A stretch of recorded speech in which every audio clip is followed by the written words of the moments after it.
আমিন সাহেব, আমি হযরতকে গুরুত্বপূর্ণ নসিহত পেশ করার জন্য সবিনয় অনুরোধ করছি।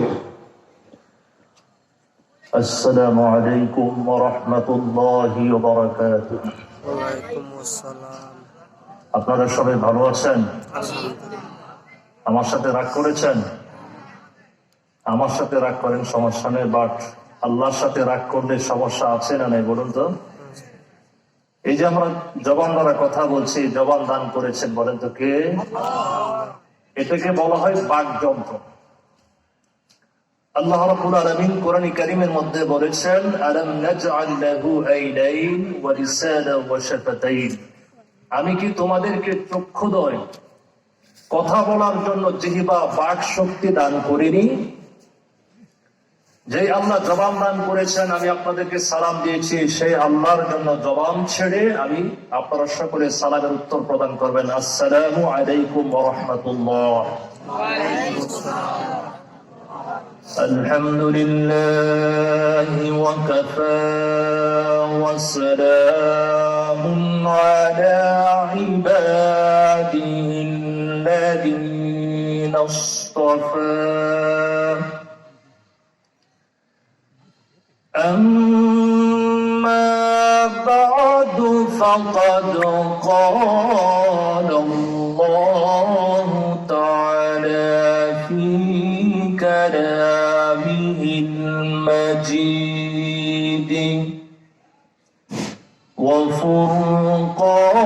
وفرقانه الحميد.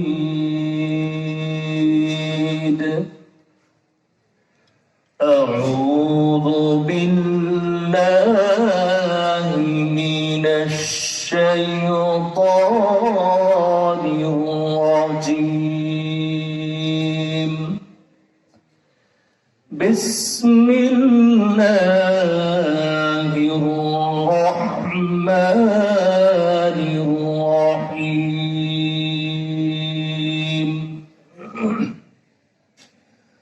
ألهاكم التكاثر حتى زرتم المقابر.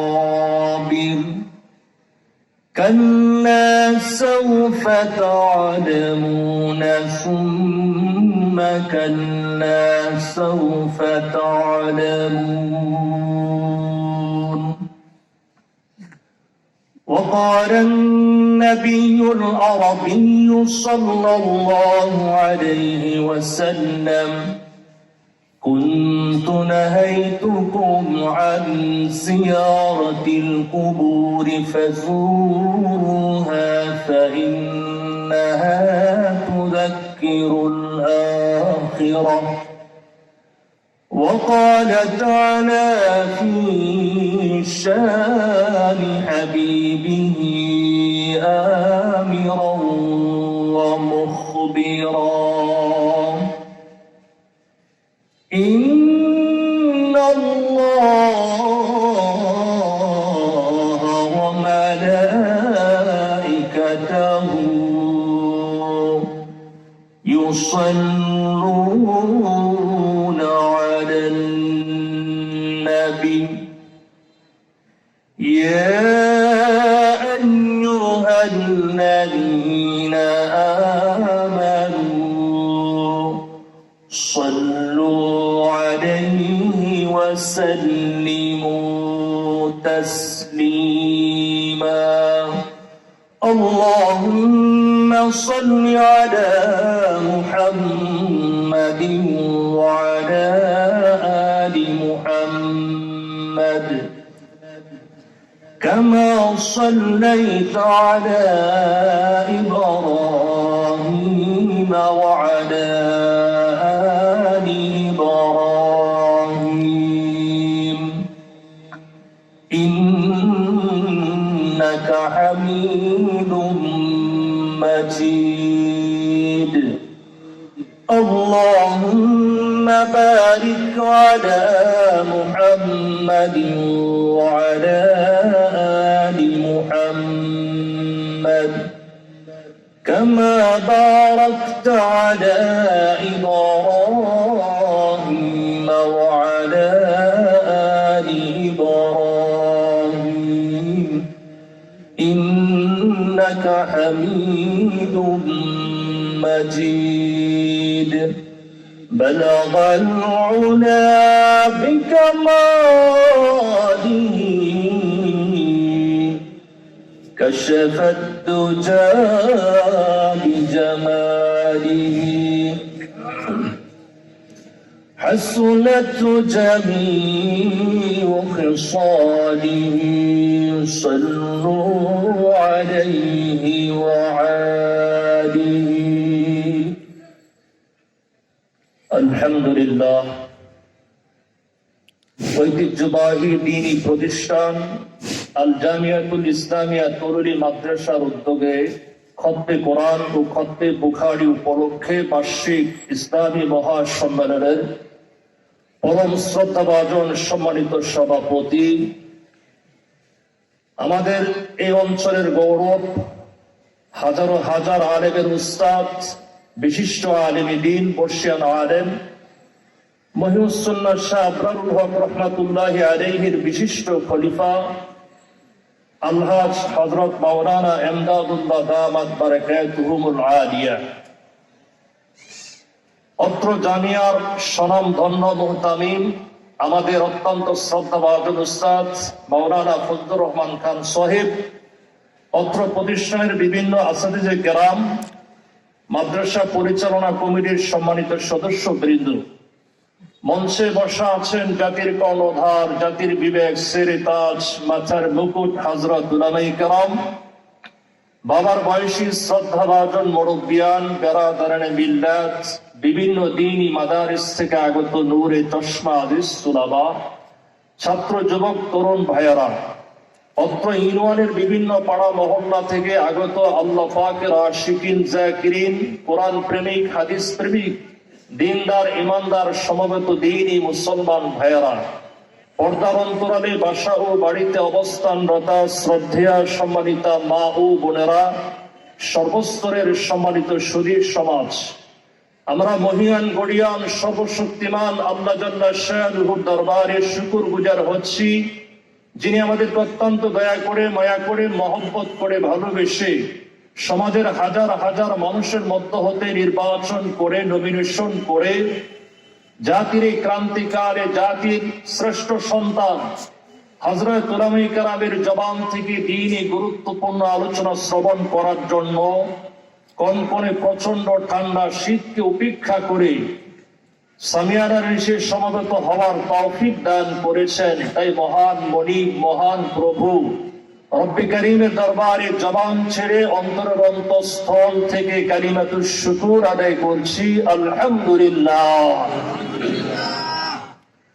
লক্ষ কোটি দরুদ সালামের হাদিয়া প্রেরণ করছি আল্লাহর সৃষ্টির প্রধান আকর্ষণ, বিশ্ব সবার সভাপতি, বিশ্ব মানবতার অহংকার, আমার আপনার প্রাণ প্রিয় নবী, নবীগণের দলপতি, মা আমেনার নয়নমণি, দুজাহানের সর্দার জনাবে মুহাম্মদুর রাসূলুল্লাহ সাল্লাল্লাহু আলাইহি ওয়াসাল্লামের উপর যেই নবীর আদর্শ আইডিওলজি গ্রহণ এবং বাস্তবায়ন করার মাঝে গোটা মানব জাতির ইহকালীন পরকালীন মুক্তি ও নাজাত রয়েছে। সম্মানিত উপস্থিতি, আজকের এই মজলিসটা অত্যন্ত দামি, বরকতপূর্ণ একটি মজলিস, কারণ এটি কোরআনের মজলিস, জিকিরের মজলিস, আল্লাহওয়ালাদের মজলিস। কোরআনের মাহফিলে অংশগ্রহণ করলে, জিকিরের মজলিসে বসলে, আল্লাহওয়ালাদের সান্নিধ্য অর্জন করলে অন্তরের ময়লা পরিষ্কার হয়, দিলের জং দূর হয়, মৃত ঈমান তরতাজা হয়, আল্লাহর প্রজ্ঞার আলো দিয়ে অন্তরগুলো আলোকিত হয়।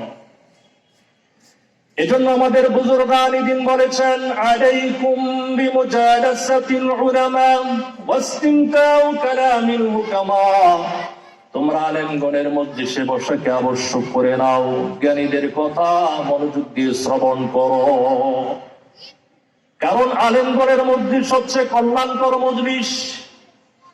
সহিহ ইবনে হিব্বানের হাদিস, আল্লাহ নবী আলাইহিস সালাম বলেছেন, আল বারাকাতু মা আকাবিরিকুম, তোমাদের বড়দের সাথে তথা আলেমগণের সাথে সম্পৃক্ত থাকার মাঝে তোমাদের জন্য বরকত আর কল্যাণ নিহিত আছে। এমনিতে আজকের এই মজলিসটা অত্যন্ত দামি, গুরুত্বপূর্ণ মজলিস, কারণ কিছুক্ষণ পূর্বে সবচেয়ে বিশুদ্ধ গ্রন্থ সহিহুল বুখারীর খতম হয়েছে, মানবতার শ্রেষ্ঠ গ্রন্থ কোরআন কারীম খতম করা হয়েছে। কোরআনের মাহফিলের সাথে বুখারীর অনুষ্ঠানের সাথে জাগতিক কোন সভা সমিতি, পারিবারিক অনুষ্ঠান, রাজনৈতিক অনুষ্ঠান, সামাজিক অনুষ্ঠানের কোনো তুলনা করা যায় না। কারণ যে জায়গার মধ্যে আল্লাহর কোরআন তেলাওয়াত করা হয় সেই জায়গার মধ্যে আল্লাহ রহমতের স্পেশাল ফেরেশতাদের আনাগোনা বেড়ে যায়। সুবহানাল্লাহ বলেন। কোরআনের মাহফিলে আল্লাহর সকিনা নাযিল হয়, কোরআন কারীমের মাহফিলে, জিকিরের মাহফিলে আল্লাহ রাব্বুল আলামিন তিনি ফেরেশতাদেরকে আমন্ত্রণ করেন। আজকে যদিও মাহফিলের মধ্যে শ্রোতাদের সংখ্যা কম, কিন্তু এই মাহফিলের চতুর্পার্শ্বে লক্ষ লক্ষ ফেরেশতাদের আগমন ঘটেছে। সুবহানাল্লাহ বলেন। আমার বানোয়াট কথা বলছিলাম। মুসলিম শরীফের বর্ণনা, আন আবী হুরায়রা রাদিয়াল্লাহু আনহু أن رسول الله صلى الله عليه وسلم قال ما اجتمع قوم في بيت من بيوت الله يتلون كتاب الله ويتدارسونه بينهم। আল্লাহর নবী বলেন, যখন কোন দল বা জামাত আল্লাহর ঘরে অথবা অন্য কোথাও সমবেত হয়ে যখন তারা আল্লাহর কোরআন তেলাওয়াত করেন, কোরআন নিয়ে তারা যখন পরস্পর পর্যালোচনা করেন, ইল্লা নাযারাত আলাইহিমুস সাকিনা, তখন তাদের উপর আল্লাহর সাকিনা বর্ষিত হয়। সুবহানাল্লাহ। ওয়া গাশিয়াতুমুর রাহমা, ওই মাহফিলটাকে চতুর্পার্শ্ব থেকে আল্লাহর রহমত বেষ্টন করে নেন। শুধু তাই নয়, আল্লাহর নবী বলেন ওয়া হাফফাতুমুল মালায়েকা, ওই মাহফিলটাকে লক্ষ লক্ষ কোটি কোটি ফেরেশতারা মাহফিলের শ্রোতাদেরকে গাঢ় বনার প্রদান করার জন্য তারা পরিবেশন করে রাখেন। সুবহানাল্লাহ। আল্লাহর নবী বলেন ওয়া যাকারাহুমুল্লাহু ফী মান ইনদাহু, ওই মাহফিলের শ্রোতাদের কথা আমার আল্লাহ রাব্বুল আলামিন এর চেয়ে শ্রেষ্ঠ উত্তম মজলিসে ফেরেশতাদের সঙ্গে আলোচনা করে থাকেন। সুবহানাল্লাহ। এজন্য মুহাদ্দিসিনে কেরাম বলেছেন, কোরআনের মাহফিলে, জিকিরের মাহফিলে জমিন থেকে আসমান পর্যন্ত ফেরেশতারা ভরপুর হয়ে যায়। ফেরেশতাদের প্রথম দল আগমন করার দ্বারা মাহফিলটা কানায় কানায় পরিপূর্ণ হয়ে যায়। ফেরেশতাদের প্রথম দল আগমন করার দ্বারা জায়গা না পেয়ে তারা দ্বিতীয় দল ফেরেশতাদের কাঁধে বসেন। দ্বিতীয় দল ফেরেশতা আগমন করার পর জায়গা না পেয়ে তারা দ্বিতীয় দল ফেরেশতাদের কাঁধে বসেন। এভাবে তারা আল্লাহর আসমান পর্যন্ত নাজিল হতে থাকে। আল্লাহর নবী বলেছেন ফায়াহুফুনাহুম বিআজনিহাতিহিম ইলাস সামাঈদ দুনিয়া। অন্য আরেক হাদিসের মধ্যে আল্লাহর নবী বলেন, তোমরা যেমন আধা রাত্রিতে অন্ধকার রজনীতে কোরআনের মাহফিলটাকে তোমরা যেমন অন্ধকার রজনীতে আসমানের নক্ষত্রগুলো ঝলমল করতে দেখো, ঠিক আসমান থেকে ফেরেশতাগণ জিকিরের মাহফিল, কোরআনের মাহফিলটাকে তারকার মতো ঝলমল করতে দেখে। শেষের শুভ সংবাদ কি শুনেন? আল্লাহর হাবিব বলেন, এরপর ফেরেশতাদের প্রথম দল আগমন করার পর এই মাহফিলের মধ্যে যারা অংশগ্রহণ করেছেন তাদের জন্য ফেরেশতারা আল্লাহর কাছে দোয়া করেন, আল্লাহুম্মা গফিরহুম, ওগো আল্লাহ, ওই মাহফিলের মধ্যে যারা অংশগ্রহণ করেছে তুমি তাদেরকে মাফ করে দাও। শুধু তাই নয়, দ্বিতীয় দল ফেরেশতা আগমন করে দোয়া করেন, আল্লাহুম্মা রহুম, ওই মাহফিলের মধ্যে যারা অংশগ্রহণ করেছে ওগো আল্লাহ, তুমি তাদের প্রতি তোমার দয়া অনুকম্পা নাযিল করো। বলুন তো বাবারা, ফেরেশতাদের কি কোনো গুনাহ আছে? ফেরেশতারা হলো নিষ্পাপ, তাদের কোনো গুনাহ নাই। আল্লাহ রাব্বুল আলামিন উভয় দল ফেরেশতাদের দোয়া কবুল করে নেন। এরপর আসমান থেকে একজন ঘোষণা করে বলেন, ইয়া ফুলান ইবনে ফুলান, হে অমুকের পুত্র অমুক, হে অমুকের বান্দী অমুক, তোমরা জামিয়া ইসলামিয়া তরুণী মাদ্রাসায় খতমে কোরআন, খতমে বুখারীর অনুষ্ঠানে তো আমি আল্লাহকে খুশি করার জন্য অংশগ্রহণ করেছি রে। ও আমার বান্দা, যাও যাও, তোমার বিগত দিনের সমস্ত গুনাহ আমি আল্লাহ ক্ষমা করে দিলাম। শুধু তাই নয়, ও আমার গোলাম, বিগত দিন যত গুনাহ করেছো আমি আল্লাহ রাব্বুল আলামিন তোমার সমস্ত গুনাহগুলো নেকি দ্বারা পরিবর্তন করে দিলাম। সুবহানাল্লাহ। এই মাহফিলটা আজকে যদিও এখন কয়টা বাজে? সর্বোচ্চ 9:30 উপরে বাজে। 8:30 বাজে, 8:30 বাজে। এই যে সংখ্যা হয়তো শতেকখানি হবে, এটা একটা ঐতিহ্যবাহী প্রতিষ্ঠান। গিয়ে দেখবেন রাস্তার পাশে দোকানপাটে কেউ চটপটি, কেউ টটকটকুটি, কেউ লটপটি, কেউ বাদাম, কেউ চানাচুর, কেউ দোকানপাটে টেলিভিশন দেখছে। আবার কিছু ইয়াং তরুণ যুবক ভাইয়েরা আছে, তারা মনে করে এলাকার মধ্যে একটা মাহফিল হয় তোমার উৎসব। কেউ কেউ মোবাইলের নেট কানেকশন দিয়ে তারা আজে বাজে অশ্লীল ভিডিও তারা দেখতেছে, ফেসবুক চালাচ্ছে। আছে না নাই বলুন তো? ঠিক।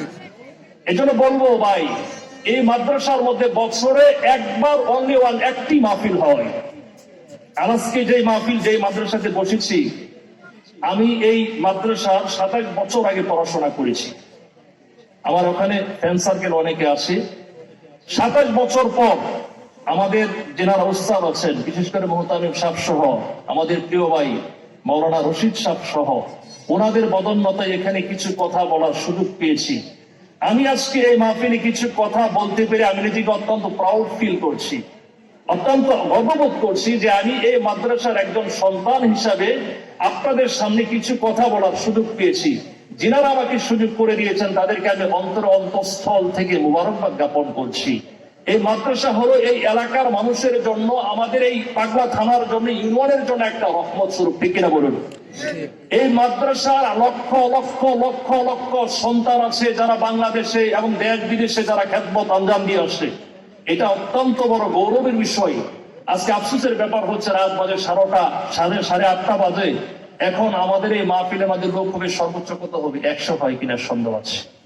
যেহেতু এটা কোরআনের মাহফিল, খতবে বুখারীর মাহফিল, এখনো যারা এদিক সেদিক ঘোরাফেরা করতেছেন, রাস্তার আশেপাশে যারা আছেন, ওয়াজ কি হয় না হয় সেটা মুখ্য বিষয় নয়। আমি আপনাদের সন্তান, আমার আলোচনা ভালো মন্দ সেটা মুখ্য বিষয় না। তবে এতটুকু কনফিডেন্সের সাথে বলতে পারি, যতটুকু আলোচনা ইনশাআল্লাহ করবো কোরআন সুন্নাহর আলোকে এবং সুন্দর প্রাঞ্জল আলোচনা করার চেষ্টা করবো ইনশাআল্লাহ। প্রারম্ভিকভাবে কিছু কথা বলতে হয় ভূমিকা স্বরূপ। সময় তো আছে নাকি? বর্তমান গোটা বিশ্বের মুসলমান একটা দুঃসময়, কঠিন সময় পার করছে। নানাবিধ বিপর্যয় আর ফেতনার মধ্যে মুসলমানদের অন্যতম একটা গুরুত্বপূর্ণ বিপর্যয় হলো মুসলিম কান্ট্রিগুলোর স্বাধীনতা, সার্বভৌমত্ব আজকে হুমকির মুখে। কথা দিতে বেটি বলেন। আজকে পৃথিবীর যে কোনো জায়গায় তাকাই, পৃথিবীর প্রতিটি জায়গায়, প্রতিটি স্থানে এখন পৃথিবীর মুসলমানদের নির্যাতনের চিত্র আমাদের চোখের সামনে ভেসে উঠছে। ঠিক কিনা বলুন? বর্তমান গোটা পৃথিবীতে কখনো আমেরিকা, কখনো রাশিয়া, কখনো চীন, কখনো জার্মান, কখনো ফ্রান্স, কখনো ইসরায়েল, তারা সুশাসন, গণতন্ত্রের কথা বলে, মানবাধিকারের কথা বলে পৃথিবীর মুসলিম কান্ট্রিগুলো থেকে মুসলিম শূন্য করার জন্য তারা হীনকর চেষ্টা চালিয়ে যাচ্ছে। ঠিক কিনা বলুন? বড় দুঃখজনক হলো মুসলমানদের প্রথম কিবলা বাইতুল মুকাদ্দাস, পৃথিবীর সবচেয়ে ঘৃণ্য অভিশপ্ত শয়তান জাতি জয়নিস্ট ইহুদিদের দ্বারা পৃথিবীর সবচেয়ে সন্ত্রাসের আতঙ্ক, ওয়ার্ল্ড টেরর, আমেরিকার ছত্র ছায়ায় আজকে 75 বছর যাবৎ মুসলমানদের প্রাণের কিবলা বাইতুল মুকাদ্দাস দখল করে আছে। ঠিক কিনা বলুন?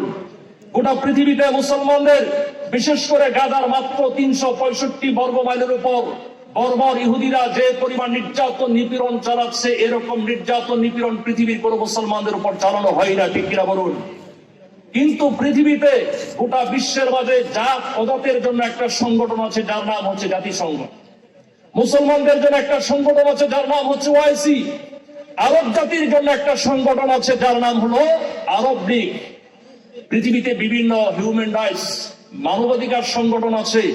আজ পর্যন্ত জাতিসংঘ, ওআইসি, আরব লীগ, পৃথিবীর কোন মানবাধিকার কর্মীগুলো ইসরায়েলের বিরুদ্ধে তারা কোন বলিষ্ঠ পদক্ষেপ, ভূমিকা পালন করতে পেরেছে বলুন? পারে নাই। শুধু তাই নয়, বড় আফসোসের ব্যাপার হলো আজকে 57টা মুসলিম কান্ট্রির পূর্ণাঙ্গ রাষ্ট্রপ্রধানগুলো তারা শুধু চেয়ে দেখতেছে, আর তারা শুধুমাত্র একটু স্টেটমেন্ট, বিবৃতি প্রদান করা ছাড়া, ক্যামেরার সামনে ফটো সেশন করা ছাড়া তারা কোনো দায়িত্বই পালন করছে না। ঠিক কিনা বলুন? আমেরিকা, ইসরায়েলের যে ফাইটার জেটগুলো, F-16, F-35 অত্যাধুনিক বিমানগুলো যখন বোম্বিং করে আমাদের গাজার মুসলমানদেরকে যখন ধূলিসাৎ করে দিচ্ছে, মাটির সাথে মিশিয়ে দিচ্ছে, গাজার মুসলমান শিশু বাচ্চারা আসমানের দিকে হাত তুলে তারা বলতেছে, আইনাল আরব, আইনাল মুসলিমুন, আরবরা কোথায়, মুসলমানরা কোথায়? বড় দুঃখজনক হলো 70-57টা মুসলিম কান্ট্রির একটা মুসলিম কান্ট্রি এদের পাশে দাঁড়াইয়া সাহায্য তো করে নাই, বরং গোপনে গোপনে ইহুদিদেরকে তারা ইন্ধন দিয়ে যাচ্ছে। ঠিক কিনা বলুন? অথচ দেখেন, আমরা যে শিয়াবাদ বলি, শিয়াদেরকে আমরাও ঘৃণা করি।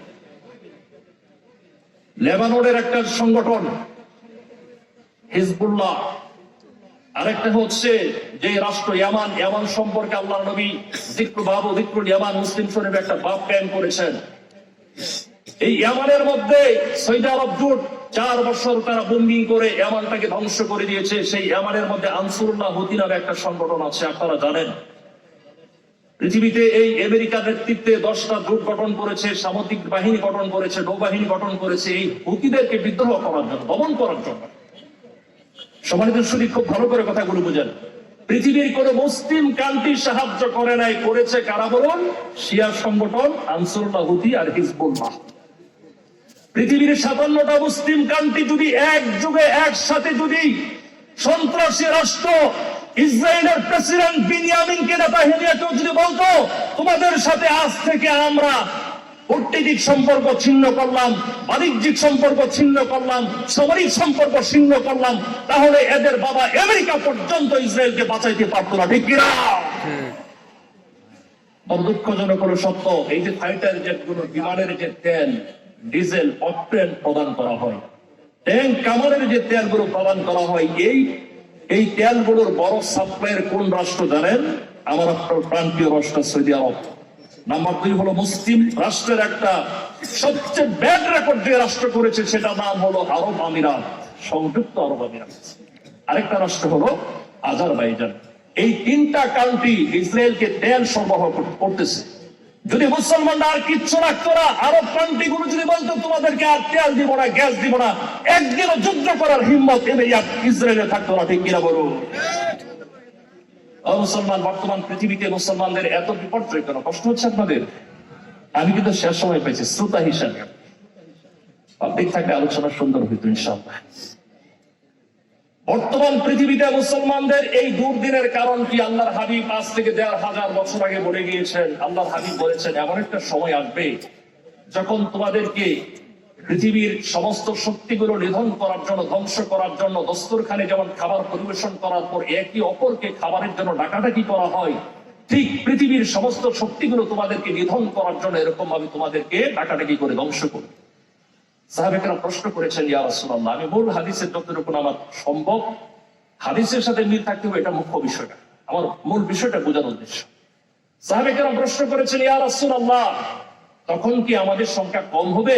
আল্লাহর হাবিব বলেছেন, না, তখন তোমাদের সংখ্যা অনেক হবে, কিন্তু তোমরা বানের পানির মতো, কচুরি পড়ার মতো বেশি জারি, সাগরের ফেনার মতো বেশি জারি। শত্রুদের অন্তরে